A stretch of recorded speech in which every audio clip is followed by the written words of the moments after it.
بسم اللہ الرحمن الرحیم۔ فرمان مصطفیٰ صلی اللہ علیہ وسلم۔ آپ صلی اللہ علیہ وسلم رمضان میں کتنا قرآن پڑھتے تھے؟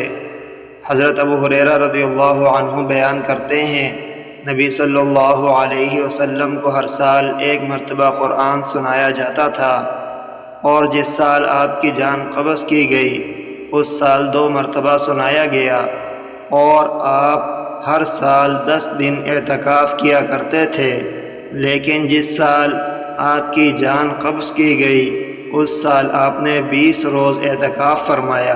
وعن ابی ہریرہ رضی اللہ عنہ قال كان يعرض على النبي صلى الله عليه وسلم القرآن كل عام مرة فعرض عليه مرتين في العام الذي قبض، وكان يعتكف كل عام 10 فاعتكف 20 في العام الذي قبض۔